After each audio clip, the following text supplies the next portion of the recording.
welcome back to my channel. Kembali lagi bersama aku Vini Alfionita. Di video kali ini aku akan share soal dan pembahasan tentang tes Learning Agility ya teman-teman, pada tes BUMN 2024 di part yang kedua. Kalau teman-teman belum nonton yang part sebelumnya, kalian bisa cek di playlist aku namanya Study With Me ya. Nah, di dalam video ini aku akan sediakan 5 soal. Untuk satu soalnya itu aku kasih jeda waktu 10 detik untuk teman-teman menjawabnya ya. Seperti biasa, kalau teman-teman punya jawaban yang berbeda dariku, kalian bisa komen di bawah. Dan untuk materi Learning Agility, aku udah buat teman-teman di videonya. Kalian bisa cek di playlist aku juga ya. Oke, tanpa berlama-lama langsung aja kita masuk ke soal yang pertama.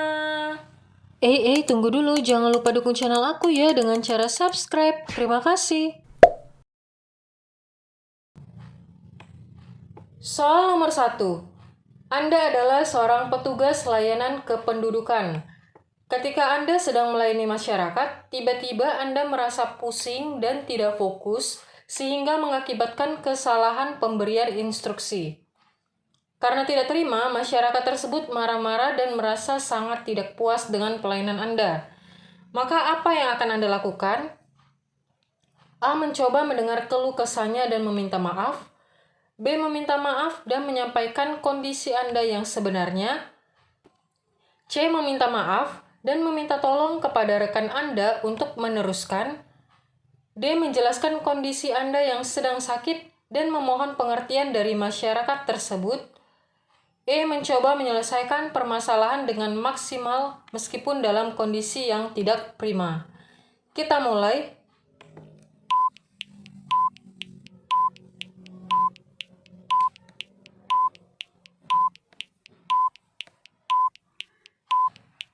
Stop. Anda seorang petugas pelayanan dan tiba-tiba Anda merasa pusing sehingga tidak fokus dalam pekerjaan. Dengan realitas, karena mengutamakan sopan santun dengan meminta maaf dan meminta tolong kepada rekan kerja agar pelayanan yang diberikan optimal gitu ya. Next, kita lanjut ke soal nomor 2.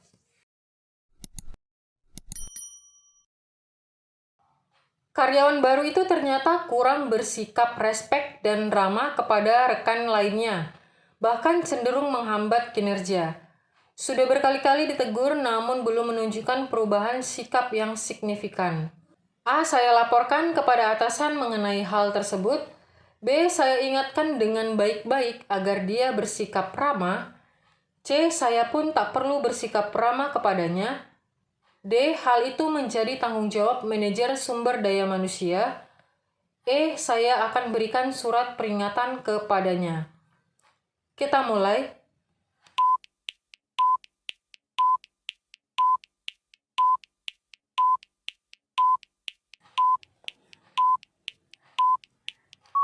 Stop.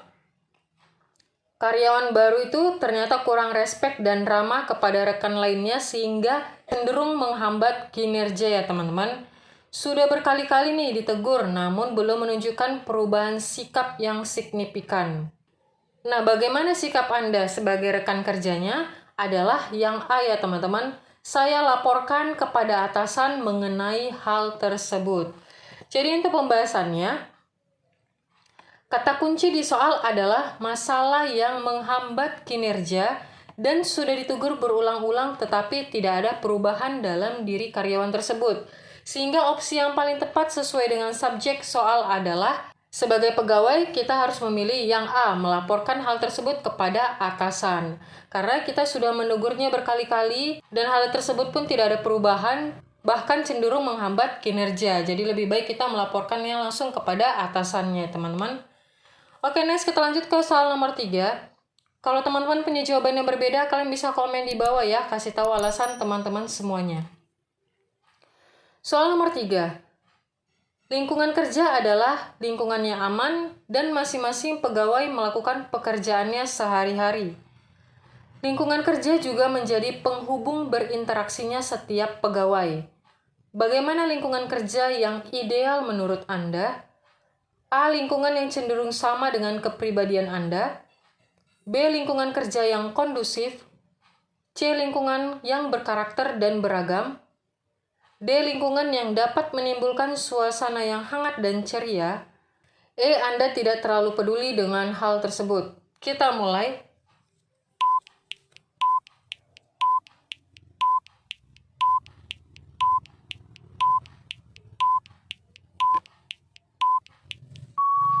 Stop.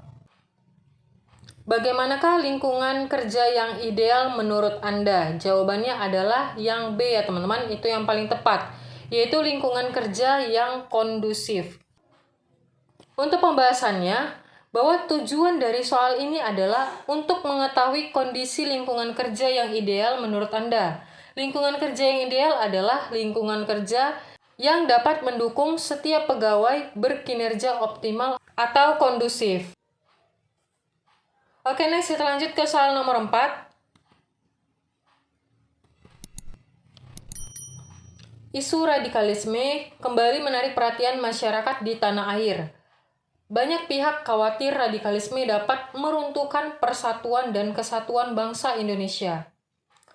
Menurut Anda, cara terbaik menghadapi orang yang berpikiran radikal adalah A. Bergaul seperti biasa namun tidak mengikuti pola pikirannya. B. Tidak bergaul dengan orang-orang radikal karena dapat mempengaruhi kita.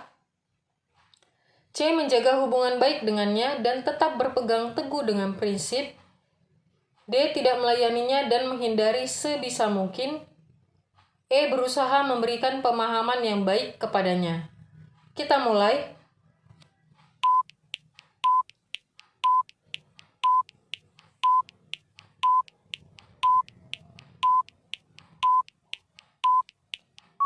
Stop. Isu radikalisme kembali memuncak. Banyak pihak khawatir radikalisme dapat meruntuhkan persatuan dan kesatuan. Menurut Anda, cara yang terbaik menghadapi orang yang berpikiran radikal adalah? Jawabannya adalah yang E ya teman-teman. Berusaha memberikan pemahaman yang baik kepadanya. Pembahasannya adalah kemampuan memberikan dampak yang positif. Jadi kita memberikan dampak-dampaknya secara positif kepada orang yang berpikiran radikal dan memberikan pemahaman yang baik kepadanya ya teman-teman. Next kita lanjut ke soal nomor 5, soal nomor terakhir. Menghadapi kehidupan ini, saya mempunyai keyakinan bahwa A. Setiap orang mempunyai masalah. B. Nasib setiap orang bergantung pada cara dia menghadapi kehidupan ini. C. Ada yang mempunyai takdir baik dan buruk. D. Orang tua mempunyai andil yang besar terhadap nasib anaknya. E. Setiap hari adalah harapan, sehingga setiap orang wajib berusaha keras. Kita mulai.